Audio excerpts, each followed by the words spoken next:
Thomas Edison, Richard Branson, John F. Kennedy, Mozart, Michael Jordan, Will Smith. That sounds like a list of highly successful titans in a variety of vocations. Why is it that we rarely hear that they have or had ADHD? And you know what we hear even less about? Serena Williams, Emma Watson, Mel Robbins, Whoopi Goldberg, Agatha Christie, Erin Brockovich, Cher. Yeah, the successful women navigating ADHD. And that's exactly why I started this podcast, ADHD for Smartass Women. I'm your host, Tracy Otsuka. I'm a lawyer, not a doctor, a lifelong student, now a coach. I'm also the creator of Your ADHD Brain is A-OK, a system that helps people like you figure out what they should do with their life. And we're here today to talk ADHD, your strengths, your symptoms, your workarounds, and how you proudly stand out instead of trying to fit in. I credit my ADHD for some of my greatest gifts. And you know what? I spy a happier life for you too. So without further ado, a shiny new episode is starting now. Hello, I am Tracy Otsuka, and I wanted to welcome you to episode 119 of ADHD for Smartass Women. Today, I have invited Dr. Lola Day to our podcast. Dr. Lola Day is a mother of 3 amazing children and a double-boarded physician in pediatric and fetal. Wait, I'm not sure how to say that. She'll tell me in a second. Pediatric and fetal cardiologist who has ADHD herself. She's also the CEO and founder of Lollie Tasking, where she specializes in work-life balance for easily distracted women, ADHD, us, right? And high-achieving moms who have the will to accomplish their goals, but their brain keeps sabotaging them. Dr. Lola Day coaches women on productivity strategies that help them harness their superpowers and put blocks on their kryptonite so they can thrive in their zone of genius without sacrificing time away from family or being overwhelmed. Welcome, Lola. Did I get all that right? You sure did. Thank you so much for having me, Dr. Oh, well, you're a doctor now, Tracy. I'll be a doctor. I'll be that. I'm surrounded with so many doctors, and so you used to say, Dr. this, but it's perfect. You're a doctor in this. So yes, I have bestowed you the doctor of podcasting, okay? Perfect. Dr. Otsuka. This is really sad, but that is pretty much the only reason I started out in pre-dentistry. My dad's, was a dentist. And honestly, the only reason I wanted to be a dentist was because then people would call me Dr. Otsuka, which isn't a good plan. There's a reason it never happened for me, Yeah, that's typically not a good reason, but yeah. So you've got 3 kids, and how old are they? So my oldest is almost 9, my middle is almost 6, and I have a 3-year-old going up 4 who I call my baby, and he tells me all the time, I am not a baby mommy. I was like, you'll forever be my baby. You're my last. Absolutely. You're going to be my baby for life. So are they boys and girls or? Yeah. So my oldest is my sweet daughter. She's a girl, and the other 2 are boys. Oh, the oldest is the daughter. Yeah. She'll be the one controlling everything. Oh, I was absolutely. the oldest. She runs the house, like literally. She controls you, right? Oh, yeah. She was like, guys, we have to go now. Everybody put your shoes on, okay? I'm like, okay, bus mom. Well, hey, we need one of those. Right? Yeah. So I want to hear all about your business, work life, all of that. It sounds extraordinary. But before we go there, can we talk about ADHD first? Absolutely. I love this. Yeah. So when were you diagnosed? What were the circumstances around your diagnoses? Right. So before we even talk about when, let me talk a little bit about myself. My name is Lola Day. People know me as Dr. Lola Day, but it's actually like a shortened name for something really, really long. My family is Nigerian American. And if you know any Nigerian names, like we have long names with O's and A's, and we always have like a nickname. It's the Lola Day. And I'll tell you why I mentioned that when I talk about my diagnosis. So I wasn't diagnosed till I was 26 and when I was in my third year of medical school. But I can tell you, I had it all my life. This is not something that just happened. It was almost like a light bulb switch when I was finally diagnosed. And I was like, oh, so this makes sense now. So I was in my third year of medical school. I had finished the first 2 years, which is like the hardest, most rigorous time for people who have ADHD. The first 2 years are more book work, and the last 2 years are more clinical. You're out talking, you're doing actually the real medicine part of it and not the book work as much. So I was talking to my mentor, talking about, what do I want to do in residency and things like that. And she was like, you know what, Lola, I've just been always amazed by you. You're so smart. You're so engaged. Like, your stuff. And she's like, I bet you killed it in the MCAT. For those of you guys that don't know, MCAT is like the medical, I don't even know what it stands for, but it's a standardized test you take to get into medical school, essentially. And when I tell you that exam was one of the most demoralizing exam I have ever taken in my life, because I knew growing up, right? Like, I've always known, quote unquote, I wasn't that smart. I just work really hard. That's what I used to tell people. So if I had a test that was like a day, like tomorrow, I knew I had to study at least a week in advance, because Lola makes stupid mistakes when she takes tests. That's just it. So I just accepted that fact about myself, and I just worked more to get to it, right? I had structures in place. My family, like I said, my family is Nigerian. There were things that were expected of you. I tell people, when you hear Tiger Mom, a lot of people think more Asian. I'm like, just think of the African version of Tiger Mom. That's what Africans are, So we had structures in place for that. And then another thing that was also in place is, but when you did do well, they like praised you. They told everybody about it. It's one of this, oh, look at my daughter. She's the valedictorian, like that. Yeah. Like, they basically used their kids as freaking like when they talk to each other, it's like, oh, did your child get into Harvard? Mine did. Like, it's really crazy. Yes. So in me learning about ADHD and learning some of the effects, I'm like, the reason why I did so well was because I had structure. Everybody would tell you we need structure. We don't like it, but we need it. Totally. We did it. I had like really insane structure. And I also had, how they talk about the rejection sensitivity dysphoria? Yeah. And the flip side is recognition responsive euphoria. Yes. Yes. So Hallowell. Exactly. So my drive was that addiction to the recognition I got when I did well. So I just loved it, but then when I didn't do well, it was more like, oh my gosh, I failed, and I hated that I failed feeling. So I worked 10 times. And you know how we hyperfocus. Now I know it was hyperfocus. I wasn't working hard. I was just hyperfocusing. Yeah. And I would hyperfocus on studying. I also loved learning, right? Mm-hmm. And I tell people all the time, if you hear of like people who are physicians or people who do well in school and love ADHD, they loved learning. They loved those topics. The school they went to, like, their teachers loved them. They loved their teacher. People with ADHD can be in a school where it's so regimented and they're not letting them own their own creativity or come up with their own way of doing things. And to be honest, all through high school and college, I was either in gifted or honors classes. And I think that helped me the most because they were smaller classes.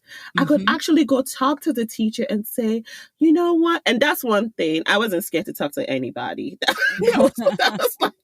I would literally go talk to them and be like, listen, I want to get to medical school and I need an A in this class. So here's the problem.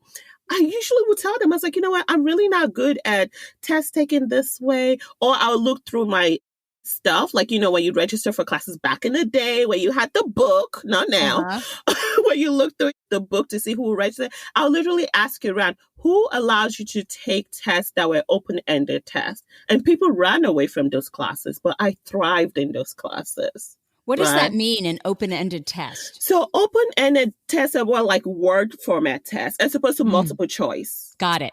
I hated multiple choice because, like, I will overthink it and I'll pick B instead of C. Yeah. Which is why I hated MCAT, right? You see, now I'm digressing again. I hated it's fascinating. And the thing about it is, it sounds to me like what you did, which was so right on for your brain. First of all, it sounds like you loved what you were learning, number one, right? Number two, and I tell my son this all the time, get in front of your teachers, tell them what you have issues with, but also tell them how you learn really well. Exactly. And tell them what you're planning, because then they want to be part of that. Right. And that's the key. And I tell people this all the time. My mom was always one of those people. And you know what? She didn't even know she was helping me, to be honest. I felt like she helped me a lot.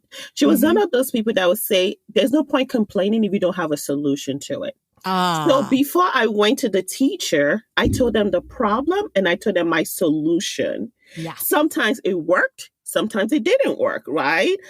I would tell you majority of those teachers were able to partner with you to get you to where you need to get. And this is without a diagnosis, guys. This is just me say, this is really hard for me. This is what works for me. Can I do this? Can I do that? One thing they never did was give me more time. Like a lot of the teachers are like, nope, you have that time. So I will say stuff like, okay, can we get like a practice test a week in advance? Because I start studying 2 weeks ahead of everybody, and they're like, really? And I'm like, yes, because that's the only way I'm going to pass, Oh, and then they want to help you because they see how much you want it. People want to help you. That's key. Exactly. I love it. So I think that really helped me throughout like my undergrad. And then when I took my MCAT, which I said was the bane of my existence, that test is the worst for people who have ADHD. And I think when people write tests, they really need to get people who have neurodiverse brains in the room to help them in writing their test. So for your MCAT, the sentence, this is the pre of the question, is like a whole page long. And you know us, by the time we get to like line 4, I'm like, what are they even trying to ask me? Yeah. Right? So I knew all this, and then they would put like tips to trip you up, and it was just really bad. I studied enough to get a perfect score on that exam. Oh, geez. So how long did you have to study? I studied a whole year for it. I remember particularly my third, because you take it like your third or fourth year of undergrad. And I remember my third year, my friends were like, you'll be fine, Lola, you're smart. I had all A's, right? So people were just like, you'll be fine, you're smart, you worry too much, and da-da-da-da-da. And my friends went clubbing. I remember my friends went to Universal Studio for our spring break. And I was like, I can't, guys, I have to focus. So I sacrificed a lot to like get it. And when I got my grades back, I did well to get into medical school, obviously, but I was just so demoralized because I was like, I did all this studying and I just came out like 75 to 80%, So like it was so demoralizing. So did you have to keep taking it to get that perfect score? No, it was enough. See, that's the problem. It was enough. Most people would have been happy with my score, right? Mm-hmm. It was enough to get into medical school. But what was demoralizing for me was how hard I had to work to get that average score. So I'm confused. Did you say that you got a perfect score? No, I didn't. I wanted to get a perfect score. Oh, you were trying to get, okay. I was trying to get a perfect score. So basically for me to get like, if I want to get a 95 in a class, I'm shooting for like 200%. Like I study till I have no choice, right?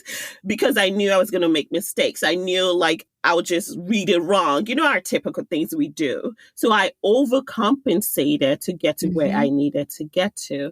So when she asked me, she was like, Lola, you're so smart. But then when people would talk to me, I could answer you. I could tell you everything because I've studied so much. I knew it, right? Yeah. And like when she would ask me questions and I knew it and I knew why. And she was like, oh my gosh, you'll be such a fantastic physician. And that's why she said, I bet you got a perfect score on your MCAT. And I was like, oh my gosh, you just hit me right now. That's a trigger for me. The MCAT was horrible. And I'm like telling her all the stuff. And she was like, what? She was like, I think you have ADHD. And I was like, nah, I don't. Nah, I don't. And even me as a medical student, we learn about this stuff, right? You automatically think people who have ADHD are people who are unmotivated. It's kind of like the stereotypes people have, right? Yeah. They're unmotivated. They can't focus. And I'm like, I can overfocus. That's not my problem. My problem is not focusing. It's the overfocusing, like that. Yeah. And she was like, trust me. And looking back, now that I know all the stuff about ADHD, I think she had ADHD too. That's why she knew. Well, one of the things because I was listening to your podcast and I was shocked when you said this, that your mentor, I think that's what you called her, she told you that she believes that 30% of doctors have ADHD? Yep. Wow. Yep. I bet you those 30% make the best doctors because they can see that big picture, right? They can put all those, connect all those things together. Absolutely. Yeah. So that's when she was like, I think you have to get tested. And I'm not going to lie, initially I was like, why the heck would you think I have ADHD? Guys, I was one of those people that looked down on us. Yes, I'm sorry.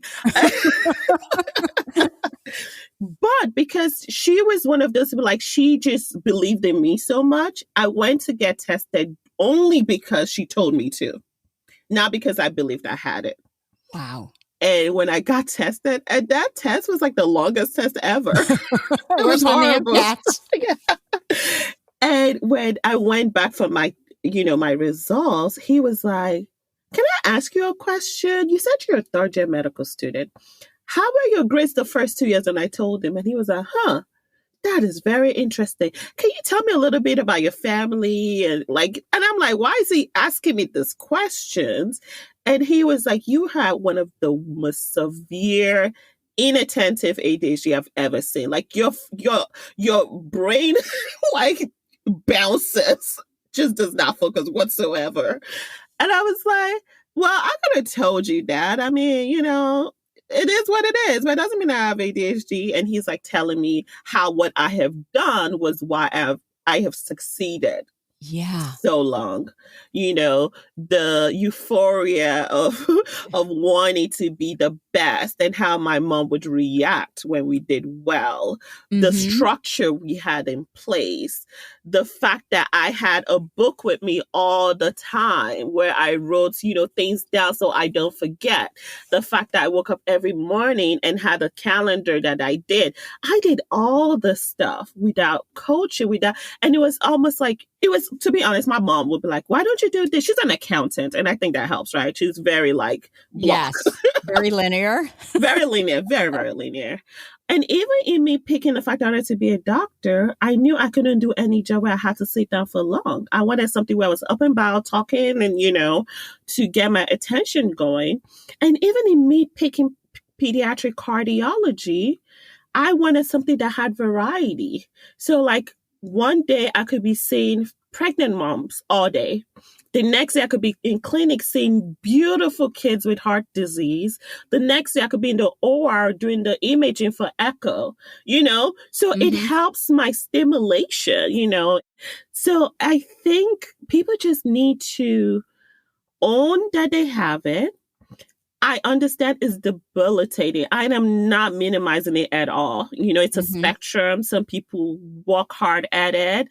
But I always say you can't overdo your brain, right? You can't change your brain chemistry. Your brain chemistry is what it is. We just have to find out how to tap into the parts that are really good and block the kryptonite, like I always like to say it. Sorry, that was a long response. No, it was a great response. And I think the bottom line, medicine for you, once you could get through the book part and then the testing part, is probably the best thing for you and your brain. Absolutely. Hands down. I love going to work. And I was telling someone the other day, I was like, I don't even care how much I make in my coaching business. I'm still going to be in medicine for life, Like Yeah. I'm already thinking down the line, building a heart center for kids. And, like I have big dreams because I love my patients. I love the children. I love, again, now that, I just thought about it. Maybe it's the euphoria. They love me too. Well, you've just made it really work for you. That you probably realize now that but for ADHD, you probably would not be half the doctor that you are. Hands down. Absolutely. Hands down. Who else could start talking to a mom about something and go on a tangent about something else that's not related to why they're here? And you're like, wow, Dr. Lola, you're so personable. The fact that you can see a mom's shirt that has a butterfly. You're like, ooh, that's a cute butterfly because of my disability. So can I ask you, have you always felt different than others, like when you were growing up? Yes. I 100% felt different. Like I said, I know I'm very smart now, but at that time, I always felt like I was not smart because I knew I had to work 10 times as hard to get whatever everybody had to get to. So that one was a butter for me. And then in a house where my other two sisters were naturally smart, they didn't have to work as hard as I did. Yeah. My dad was also gifted, but looking back, I think I got it from my dad. He had ADHD as well. Like, you probably say no because he's an African man, but I see some traits. My dad is an entrepreneur. He knew he could never work for anybody. He's always had a business all his life. He's an architect, right? So creativity. Yeah. Creative, he owned his own construction company. So business, right? And then he didn't think that was enough. So he started a furniture factory also. So multiple businesses, and he's an it's all amazing connected. person. Like an architect has a furniture factory. Yeah. Yes. Makes perfect sense to me. It does.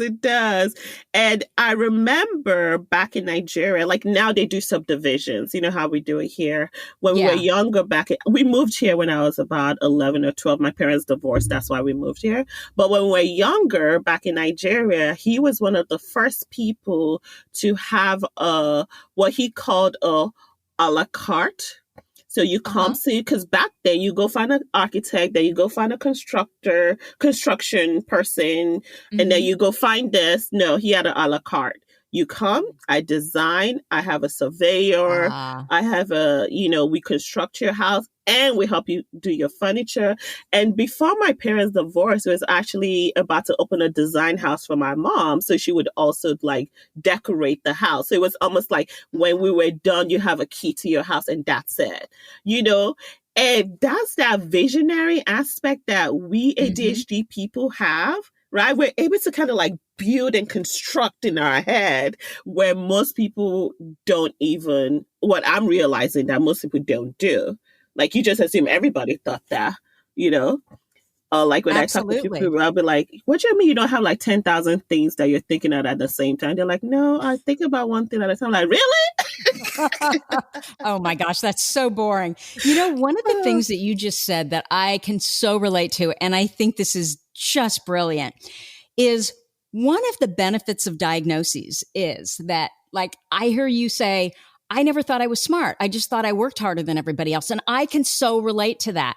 And it was finally getting diagnosed where it made me realize, no, you really are smart. Your brain just works differently.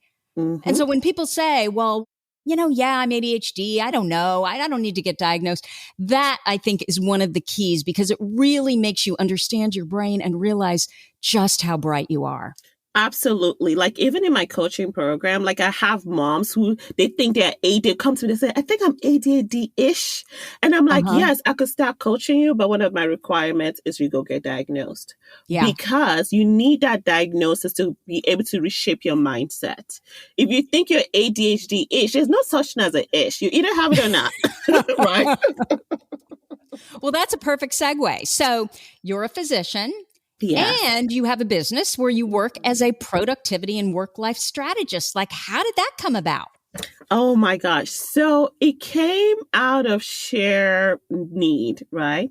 I had friends who will call me and say, Lola, you are, because I told you earlier, like structure saved my life. So I'm Hmm. uber structured and I have to plan everything. And I learned early on to be like, nope, I didn't plan it. I'm not doing it, you know? And when we started having kids, and you know how it is when you're younger and having kids, you know, life is just like a mess. So a lot of my friends were like, text and be like, Lola, you were the queen of organization. You were the queen of structure. I need you to help me just organize my life.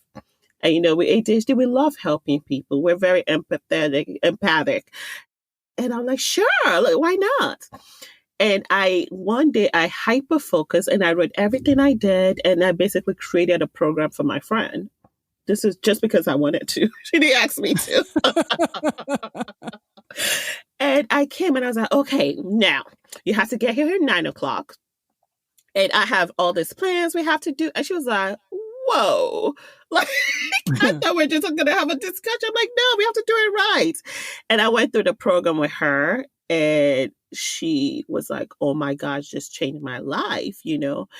And she wasn't even ADHD. And I tell people my program helps people with ADHD, but he like 10 times people who don't have it, right?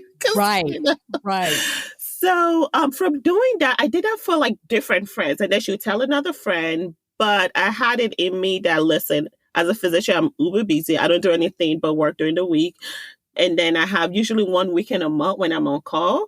So that takes a week off from my family. And then I have 2 weekends for my family that I do not sacrifice. So I only have a weekend a month to do this. If I'm going to do it, I'm only doing it for one person a month. And on like month 5, a friend like texted me and was like, you know what, this is not fair because I've been waiting and you're telling me I'm not going to come to what, like I'm in dire need now, you know? And that's when we started talking about, okay, what can I do? So I started a group coaching program. That way I could get, you know, a couple people at a time to like help them. But then I started getting more in this whole idea of visibility. I had ADHD, but 99.9% of my friends did not know it, to be honest. The first time most of them heard it was on my podcast. And I've had some friends tell me, like, God darn it, everything makes sense now about you. Well, and that's if they understand ADHD, right? Because I would think that a lot of people would look at you, would look at your life, would look at what you've accomplished and say, no, that can't be ADHD because they don't know what it looks like. Exactly. So like these 2 friends are like my closest friends. They're like, you know, they knew like when I would forget stuff. Like most people wouldn't. Like they saw the other side of me. Right. So they're like, oh, it makes sense. But yes, the vast majority of people is like, I am shocked. You're a pediatric cardiology. How is that even possible? I'm like, I mean, do you know Will Smith has ADHD? Do you know Simone Biles has ADHD? Yeah. Do you know Einstein had ADHD? Okay, so that's just to name a few, you know, and that's when they're like, whoa, how did you do it? You know, and it's been great because then it gives me an opportunity to talk about it.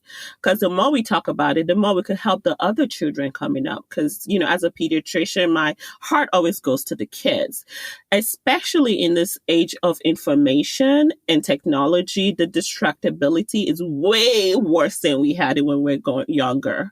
Way worse. Yeah. So I think in the parents understanding it, they're not so frustrated on their children thinking they just don't have the drive and the motivation, and they can actually focus on their children's creativity and help them get there. But yeah, so that's how I got into coaching. And then how did that segue into entrepreneurs? Right. So with ADHD, I love entrepreneurs because, you know, we're very creative and we do a lot of things. But one thing about entrepreneurs who have ADHD is that if you don't realize you have it, you can start a lot of businesses that don't move at all. True.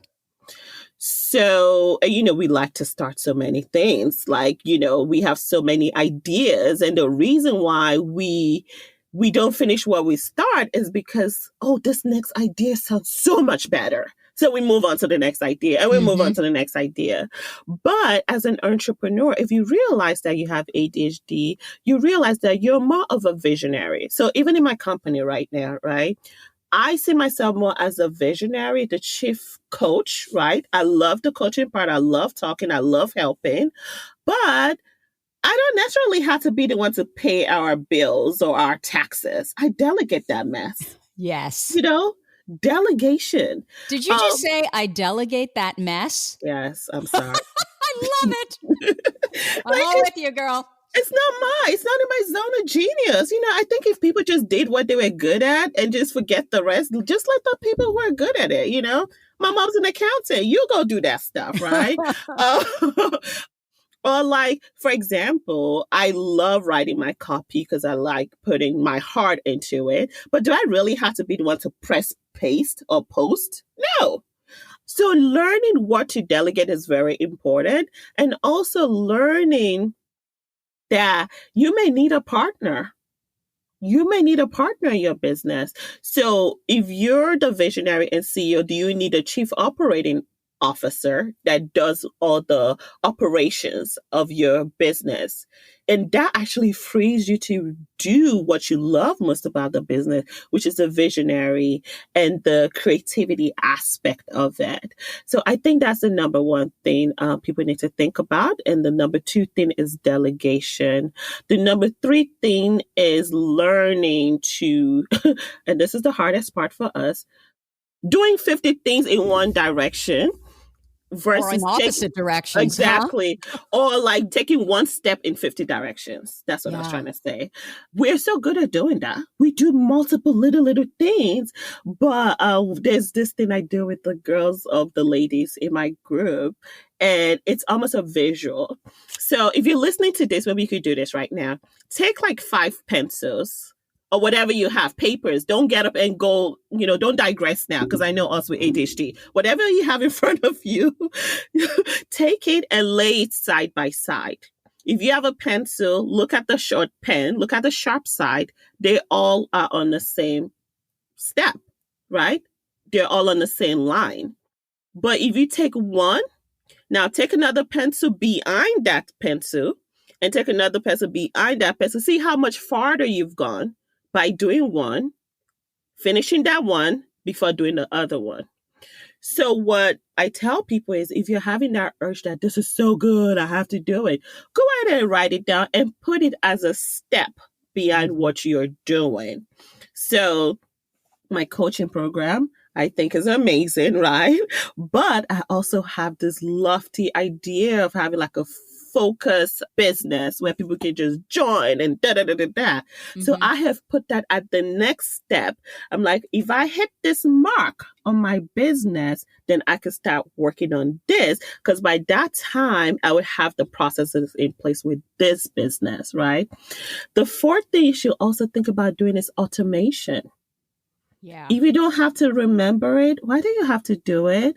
Let's put these computers to good use. Why do we pay all this money if we're not going to put it to good use? Automate anything you can automate. There's some people who are actually automation coach, if you don't believe it or not, where you can pay them and they can look at your systems and tell you what you can automate. You know, if you send emails every week and it's a newsletter like I do every week, I send like a life hacks to women. Mm-hmm. I automate that. We write the life hacks ahead of time and we automate the next 4 weeks. You know, the good thing is if something changes, we can always change it, but at least we know it's there and it's going to go. You know, if that way we're not missing it. So those are the, I think, 4 things that came off my head that I usually tell people that may help you if you're an entrepreneur. So why do you think that we struggle with, we have one idea, we start working on it, and then we jump to the other idea, and then we jump to a third idea. Do you think from what you're seeing with your entrepreneurs, is it because it gets hard and we're kind of always looking for that dopamine hit? Or do you think it's just that we have so many ideas and we need to learn how to prioritize? And like you said, put it away in a stable of, an idea bank. Mm-hmm. I think it's all of the above. Mm-hmm. I think we love that high of newness. Oh my gosh. Like when I'm in the shower, I don't know why it happens to me in the shower. Yes, me too. When I'm in the shower, I'm like, ooh, I can't wait to write this down. Like, oh my gosh. And I'm like, I literally want to start whatever that is. And I've forgotten the last idea. Right? So I think it's part of it. Another thing is that a lot of it also is like we started it because we love the idea. We're not thinking about the intricacies of it when we started, right? Like when I started my business, I'm not thinking about paying taxes. I just wanted to help. Now you're telling me I got to pay taxes? So that's how I was like, those things that we don't like doing, that you give other people. Because if you give other people to do those, you're able to stay longer in the visionary aspect.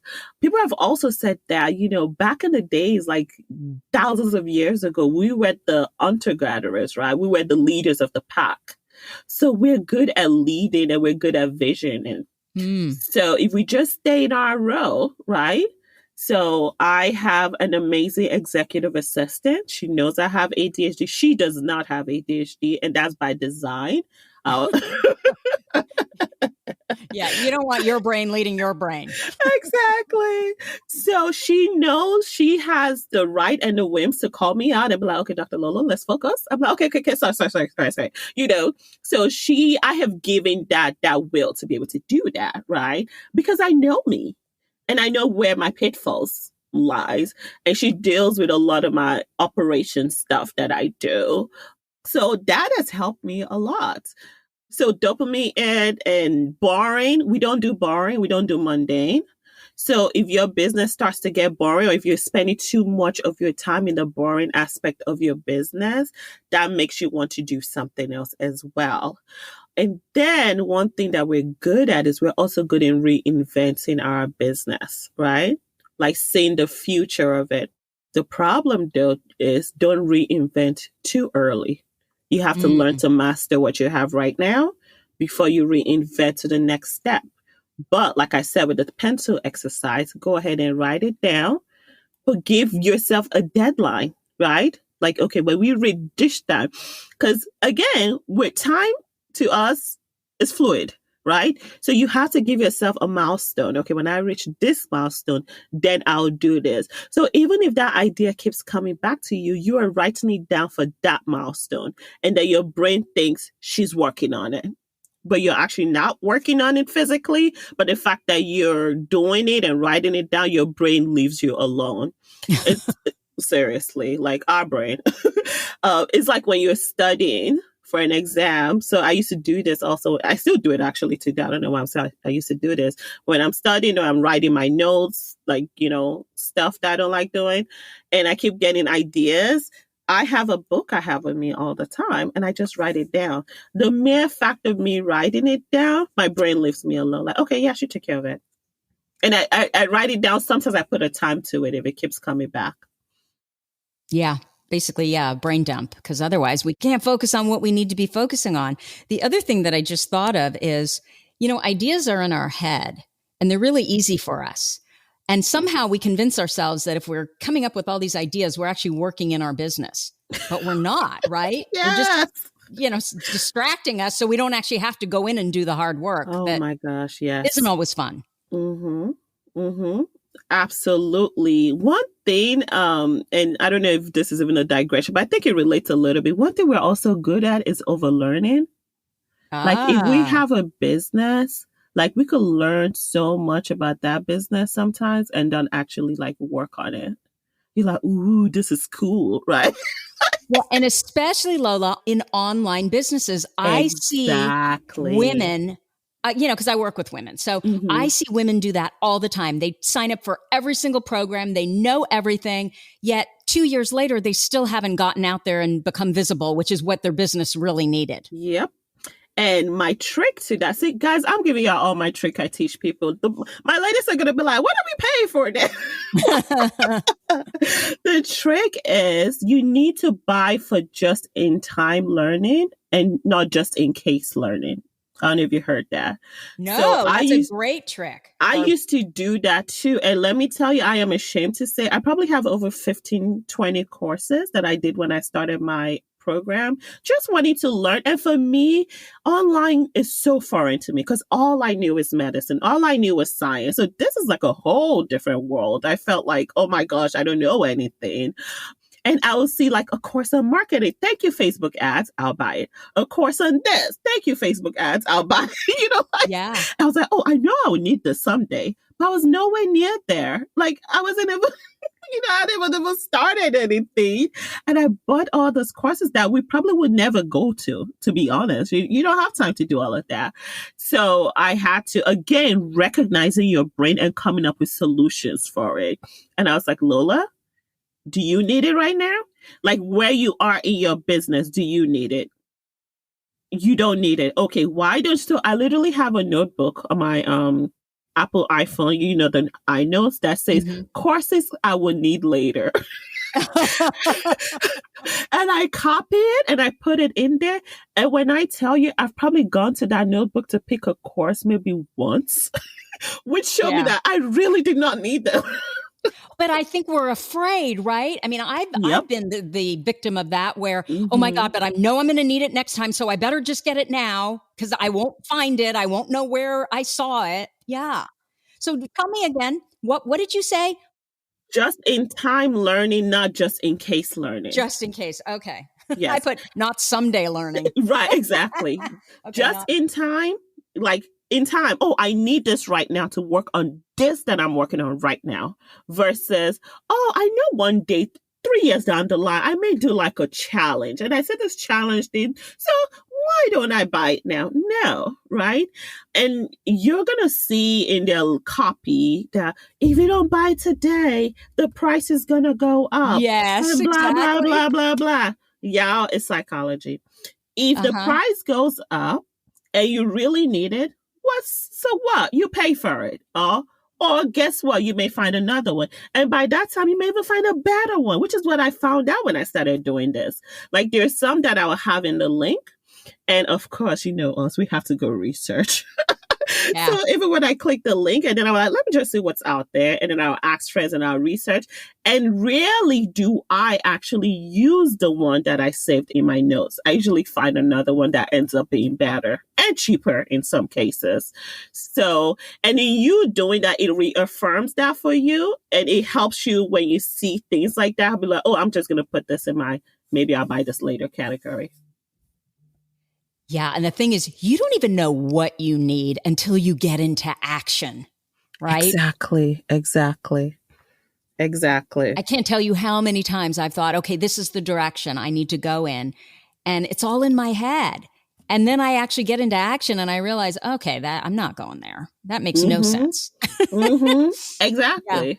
Yeah. We have this, again, we're visionaries. We overhype things. And sometimes that's why we're such an amazing inventor and CEOs and business people, because we think outward where most people wouldn't go. We're there. We're on the moon. We've passed the moon. We're on Saturn now, like.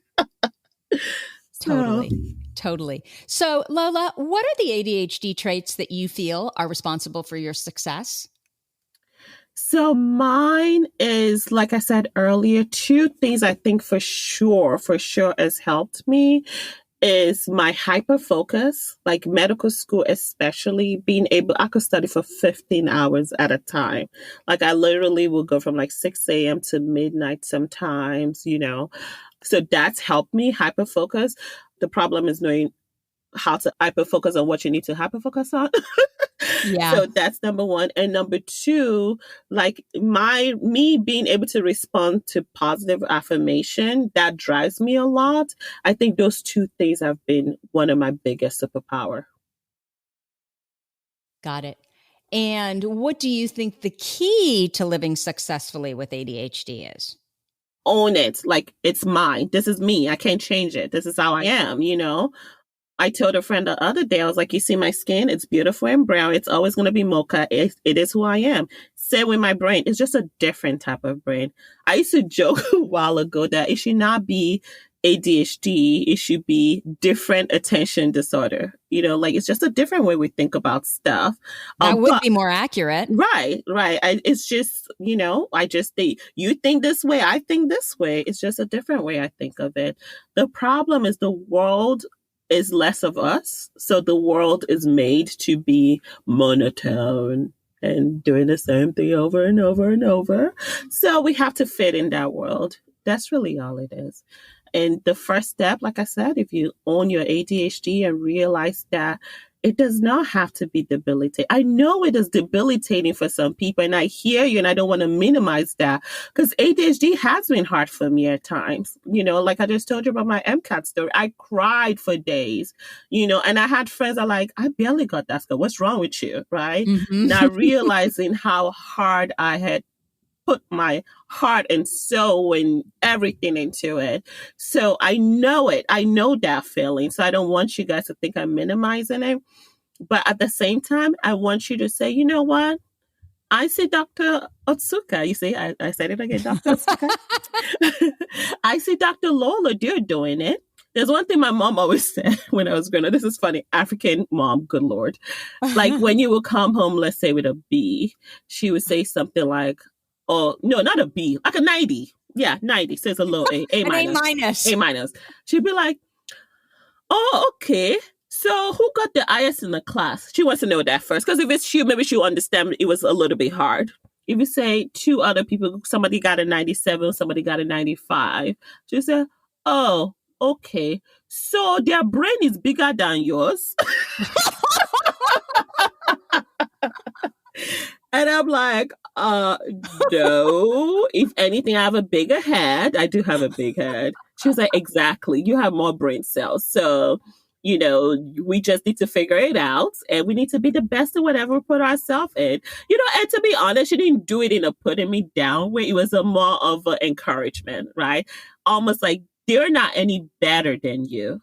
Yes. And I'm telling you ladies right now, we're not any better than you. You are smart. You are wonderful. You got this. You know, the fact that you have this ability, I really feel like neurotypical people are kind of jealous, actually, guys. Yeah. That's the truth. So I just want to encourage anybody out there because I know it's hard. I really know it's hard. Yep. I love it. And I'm sure you can agree, you would not train your brain for anything. Absolutely not. I would say I'm not on medication right now, but I tried medication for a little bit and I actually did not like the way I felt. I didn't like the fact that I couldn't strategize when I wanted or the ideas that just pop in. You know, the light bulb moments went away. It was too silent for me. I was like, oh no, we can't do this. I love it. Okay. Yeah. Share with us your number one ADHD workaround. My number one ADHD workaround has to do with, I'm telling you, because things jump in my head, is having my notebook with me all the time. If for whatever reason I leave it at home, I go and get a paper that I'm carrying me all the time.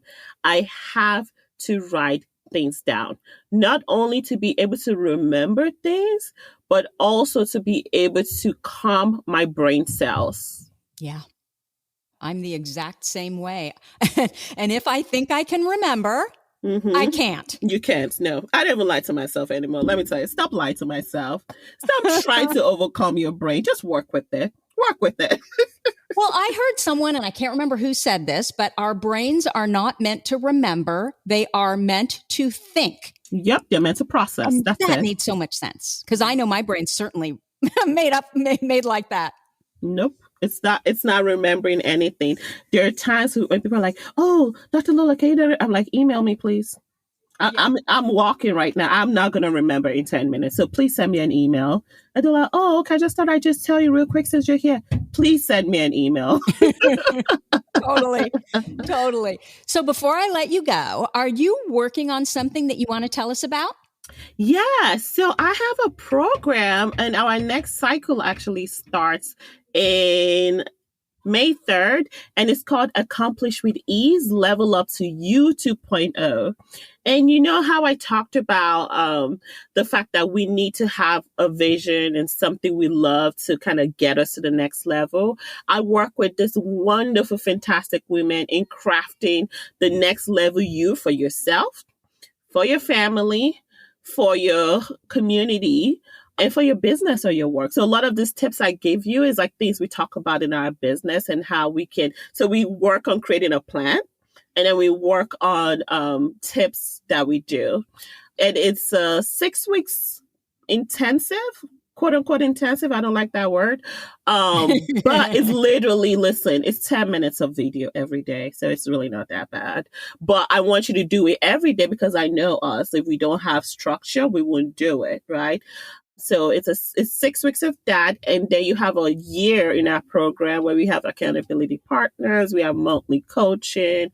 So it's basically a group of women where we get each other, you know, like we talk about this kind of stuff in there as well. So it sounds wonderful. So where do they go to find more information on it? Right. So I think the best place you can actually go is my Instagram.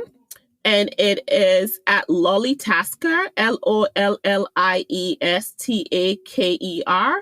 And if you go to my link, I have like a link that has all the information. In your bio? In my bio, exactly. Okay. Link in my bio will have all of that. You can also go to www.lollytasking.com, but that's more like a general about me and stuff. But my Instagram and that would be the best place because I always have new things coming on. And if you follow me also on Instagram, like if new things pop up or if I have, you know, some workshop that I'm doing, I'm actually going to do a workshop. It's not all set, so I won't go into detail about that. But a lot of people have been asking me how to create a family hub. I have it part of my program, but I'm going to do a workshop about that for busy moms who are easily distracted. So, what's a family hub? Ooh, it's something I teach my people. I had to have a family hub for my family. So, so it's an online calendar, if you may, that's the simplest way I could say, that you create for your family where everybody knows what's going on. Like nobody has to ask me, Mommy, are you on call tonight? No, we're not having those conversations. Yeah, it's all in there. Right, it's all in there. But there's a strategic way to do it where the kids can be involved. I'm all about empowering other people so it empowers you and makes you better. So you're not doing everything, especially as mom. We tend to want to be superwoman, and no, it's a family. We're a team. So a lot of people have been asking me, like, can you do this for my friends? They just want to, yeah, so we're going to do that soon as well. So if you follow me, we're going to talk about that. And I'll have the link in my bio when that's ready. It's not ready yet. We're taking steps. We have one pencil right now. Once that pencil is done, we'll do that next. Yeah. That sounds fascinating, though. I am certain that, hey, if you're not an entrepreneur and, you know, your main career right now is your family and your kids, gosh, you got to have one of those. Absolutely. And actually, now that I think about it, the busier you are, probably even more important that you have it, right? Mm-hmm. So everybody needs one. Everybody needs one. Everybody needs a family hub. But I just didn't realize how much people would need it till I did it for people in my program. Mm-hmm. And they were like, oh my gosh, like, can I have my friend join? No, they don't have ADHD. I'm sorry, they can't join. But so this one is for women, busy professional women or busy women with young kids or families, just helping you a little bit. Got it. Well, Dr. Lola Day, this was so fun. Thank you so much. Thank you. Thank you for having me. I'm so delighted that you spent time with us here today. So thank you. Thank you. This has been fantastic. I love your podcast, Tracy. I love that you took the step to start it. And I love other wonderful women that has been coming on. It just shows, ladies, like I said, we all don't have brains bigger than you. If anything, maybe yours may be bigger than us. So thank you so much for having me. Absolutely. So that's what I have for you for this week. If you like this episode with Dr. Lola, please let us know by leaving a review. Our goal is to change the conversation around ADHD, helping as many women as we possibly can learn how their ADHD brains work so that they too may discover their amazing strengths. And you know what? Your reviews really help in that regard. I also wanted to remind you that I have a special podcast index for you.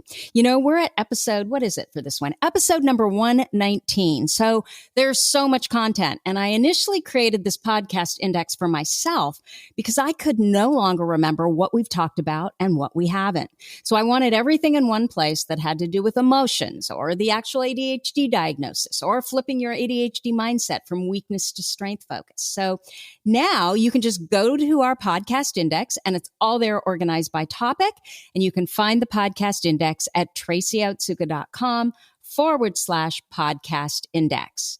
One more thing, if you have a comment, a guest you'd like me to interview, or a topic idea for this podcast, leave me an audio message on my podcast page at tracyoutsuka.com. Thank you so much for listening, and I'll see you here next week.